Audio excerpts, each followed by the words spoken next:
반갑습니다. 모든 낙찰자들이 행복한 1% 기부에 동참하기를 희망하는 국민 채널 김도현입니다. 네, 이번 사건은 서울 동부지원 서울 성동구 옥수동 레미안 옥수 리버젤입니다. 네, 물건 종류는 아파트입니다. 대지권은 13.4평, 자, 건물 면적은 25.6평. 자, 시장에서 많이 볼 수 있는, 부동산 시장에서 많이 볼 수 있는 32평, 33평형 아파트죠. 그런데 감정가가 무려 13억 9천만 원입니다. 13억 9천. 그리고 한번 유찰돼서 11억 11억 1,200만 원. 네, 이건 보증금이죠. 보증금이 1억 1,120만 원. 소유자가 김 누구누구라고 되어 있습니다. 네, 채무자와 같은 사람인 것 같고요. 채권자는 주식회사 누구누구입니다. 입찰 53일 전입니다. 사건 접수가 2018년 10월 8일. 그러니까 1년까지는 아니고 한 10개월 정도, 10개월 정도 소요되고 진행했으나 변경, 그리고 또 변경. 자, 이 변경이 있었다라는 것은 채권자와 채무자 또는 채권자의 어떤 사정으로 인해서 이때에 매각하는 것이 적당하지 않다. 그래서 그들 시간이 더 필요하기 때문에 날짜를 변경한 거죠. 이렇게 석 달 뒤에, 그리고 또 석 달 뒤에 이렇게 3개월 정도씩 유찰 변경시켜서 시간을 지연했습니다. 12월 9일 날 1차 진행했는데 한번 유찰돼서 11억 1,200만 원 최저가 진행 예정이고 53일 남았습니다. 사진 한번 보겠습니다. 현장을 안 가보신 분들도 많으니까 사진을 한번 보겠습니다. 대략적인 그냥 그림 느낌만 보시면 됩니다. 이렇게 생긴 아파트입니다. 대단히 고층 아파트는 아니고 일반적인 10몇 층 정도 되는 아파트.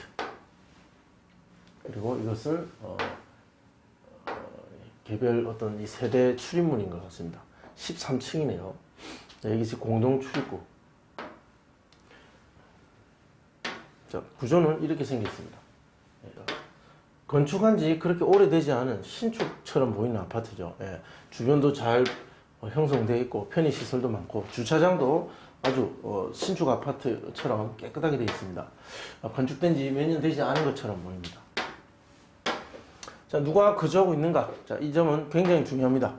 자, 낙찰자 입장에서는 명도해야 될 사람이기 때문에 굉장히 중요합니다. 자, 임차인은 주 누구누구라고 되어 있습니다. 어떤 법인인 것 같고요. 1302호 전부를 점유하고 있다. 보증금 500에 뭔가 좀 이상한 것을 발견하실 수 있을 겁니다. 자, 이 사람이 지금 현재 전세권인 것 같은데 한번 밑에 등기 현황을 한번 보겠습니다. 자, 소유자 김 누구누구. 자, 이 사람이 채무자이면서 소유자입니다. 자, 그리고 근저당이 있습니다. 2018년 6월 26일 첫 번째 근저당입니다. 채권 최고액 16억 3,500만 원.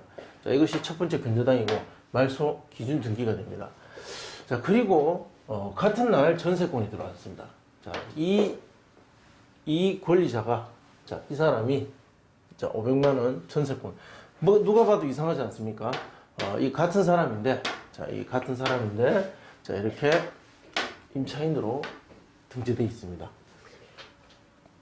실질적으로 정말 우리가 소위 말하는 진정한 전세권으로서 외관도 형태도, 그러니까 저 전세권자가 들어와서 살고 있는 그런 전세권이 아니라는 거. 실질적으로 사람이 살고 있는 그런 전세권은 아니다.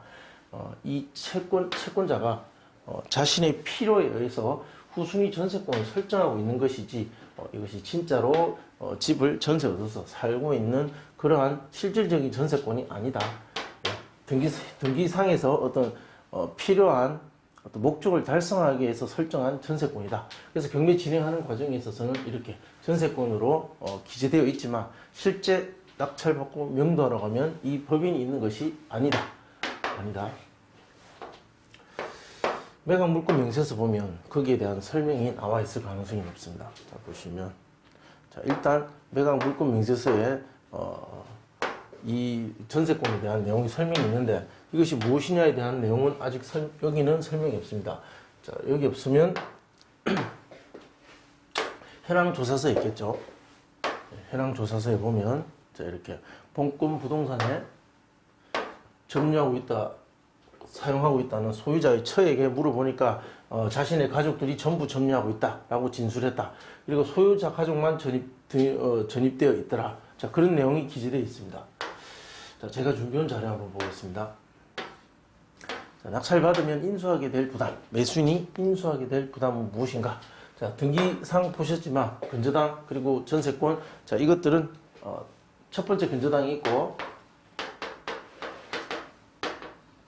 그다음 두 번째 전세권이 있었습니다. 자, 그리고 세 번째 뭐 경매 등기 이렇게 다 있었죠. 자, 이것이 말소 기준 등기가 되고, 이 이후에 있는, 자, 이 밑으로 있는 모든 권리들은 소멸됩니다. 등기상에 인수할 사항은 없었습니다. 자, 관리비는 연체돼 있을 수도 있고 아닐 수도 있는데, 명도 진행할 때 협상 과정에 있어서 관리비가 같이 포함되기도 합니다. 따라서 이거 얼마나 연체되어 있는지는 관리실에 확인해 보시면 됩니다. 각종 공과금도 관리비에 포함인지 아닌지 관리실에 확인할 때 같이 물어보시기 바랍니다. 자, 임차인 관련해서 정리하겠습니다. 법원 경매 진행 절차상 드러나서 관련 서류에 기재되어 있는 것은 전세권자입니다. 그러나 이 전세권은 그들의 어떤 채권 관계에서 필요에 의해서 등기상에 기재하고 표시해 놓은 것이지, 실제로 집을 얻어서 들어가서 주거 생활하고 있는 그런 전세권자가 아니다. 이거야 채권자입니다. 점유를 누가 하고 있는가? 자, 본권 부동산 전부를 소유자 가족이 점유하고 있다고 소유자의 처가 진술을 했습니다. 현황 조사서에 기재되어 있습니다. 전입 세대 열람 결과 소유자의 가족만 주민등록표에 등재되어 있더라. 자, 임차인 없음으로 보고함. 소유자가 살고 있다. 자, 이렇게 보시면 됩니다. 명도 대상자는 누구인가? 자, 소유자입니다. 소유자 세대가 명도 대상자입니다. 잔금 납부 후 1에서 약 3개월 정도 소요될 것으로 보고, 강제 집행을 한다면 350에서 약 400만 원 정도 비용이 들 겁니다. 자, 이사비를 한다면 그러면 350 정도 이하에서 돈을 주고 내보내는 것이 최선입니다. 자, 이렇게 10억이 넘어가는 집을 명도함에 있어서 이사비용 350만 원 가지고 얼마 가지고 1, 20만 원 가지고 왈가불가 싸우지는 않을 것 같습니다. 자, 이런 경우는 돈을 떠나서 결국은 시간 맞추는 게 더 중요하지 않을까. 예, 그래서 뭐 돈 50만 원 가지고 밀고 당기면서 감정을 상하게 하고 명도 그 기간이 더 지체되는 그런 어떤 감정 다툼으로 이어지지 않도록 하는 것이 더 중요하다. 이 돈에 너무 집착하면 안 될 것 같다. 자, 이제 그것을 제가 말씀드리는 겁니다. 명도 소송 가능성은 희박합니다. 자, 시장에 같은 물건이 나와 있는가? 자, 보니까 몇 개 있었습니다. 보면 14억 7천, 뭐 14억 2천, 14억 8천, 심지어 고층은 16억 5천도 있습니다. 실제 거래 내역을 한번 보겠습니다. 실제 거래 내역을 보면 같은 평형대 아파트가 최근에 14억 8천, 15층, 15억 9천, 13억 9천, 뭐 1억 정도 범위 안에서 뭐 여러 가지 거래가 있었습니다. 자, 제가 생각하는 이 대상물의 거래 가능 금액은 감정은 13억 9천이지만, 자, 이것은 작년에 감정된 가격이고, 실제로 지금 호가하고 있는 가격은 15억, 14억 8천 등입니다. 따라서 14억 7천에서 15억 사이에서 낙찰이 될 것 같습니다. 이 사이에서 거래가 될 것 같습니다. 거래가. 자, 이 금액이 좀 더 가능성이 높겠죠. 인근 낙찰 사례. 예, 유사한 금액대에 유사한 평형의 물건 인근에 있는 낙찰은 없더라. 거의 없더라. 그래서 제가 그 참고로 조사한 것은 그 범위를 좀 더 넓혀서 그 인근에 있는 그 성동구죠. 그 부근에 있는 다른 동에 있는 비슷한 금액대, 비슷한 평형대 아파트까지 좀 더 범위를 확장해서 데이터를 가져와서 분석했습니다. 물론 데이터를 더 많이 하면 결과의 어떤 그 적중률이 신뢰성이 더 높아지겠죠. 그렇지만 지금 이 수업은 무조건 금액을 맞춰서 제시하는 그런 것이 아니라, 자, 이렇게 분석을 해서 이렇게 예측을 하고 이렇게 적용한다라는 걸 보여주는 어떤 수업이기 때문에 두 개만 가지고 일단 보여드리겠습니다. 응봉동과 성수동, 응봉동 대림강변과 성수동 금강암이움, 이 두 가지가 11월 25일과 11월 4일 날 있었습니다. 최근 11월 달에 이 부근에 아파트의 어떤 그 움직임이 어떠한가, 그리고 그것이 경매에 나왔을 때 반응이 어떠한가를 짐작해 보는 거죠. 자, 전용이 25.5평과 24.5평, 17층과 5층, 남동향과 남서향이고 모두 다, 자, 중요한 것은 모두 다 1차에 낙찰이 되더라. 경쟁률은 3대 1이었습니다. 자, 이때 참여한 3명. 이 집이 꼭 필요했을 거라고 봅니다. 꼭 필요해서 입찰한 사람들입니다. 예. 떨어진 사람들이 또 지금의 입찰에 들어올 수도 있겠죠. 이 한 사람은 자, 지금 또 추가 하나 했습니다.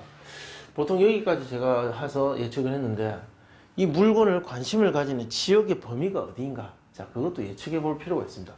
자, 하나는 서울 사람이 낙찰받았고, 하나는 용인시에 사는 사람입니다. 물론 이 수도권 내에 있는 어떤 범위에 있는 그 생활권이지만 어쨌든 이 서울이라는 물건, 자, 이 지역의 물건은 수도권 전체의 관심이 대상이 될 수 있다라는 것을 보라는 거고, 예상되는 경쟁자가 어디까지의 시장에 포함되느냐, 자, 그것도 한번 살펴볼 필요가 있기 때문에 여러분들은 실제 실무 적용해서 일을 함에 있어서 실제 입찰하기 전에 이것까지 한번 생각해 보시라고 제가 자료에 첨가해 놨습니다. 자, 감정가 9억 7,100이고 6억 4,700일 때 거래 가능 금액은 10억 7천, 그리고 7억 3천. 자, 낙찰가는 10억 8천 2만 원, 그리고 6억 7,899만 원. 자, 이렇게 했을 때 시세 대비 100.94%, 93.1%. 자, 이것을 가중평균 구해서 제가 만들어 보니까 94.84% 정도 예상이 됩니다. 하한가 1억 4,700을 적용하면 이 금액이 나오고, 자, 이 경쟁률이 치열할 겁니다. 최근 서울 아파트 시장의 흐름을 보니까, 자, 그걸 감안해서 경쟁 심리까지 못해서 14억 2천 정도, 그리고 상한가 적용하면 14억 4천 9백, 자, 14억 2천, 자, 이 금액에서 14억 4,900, 자, 이 사이에서 낙찰될 가능성이 높다.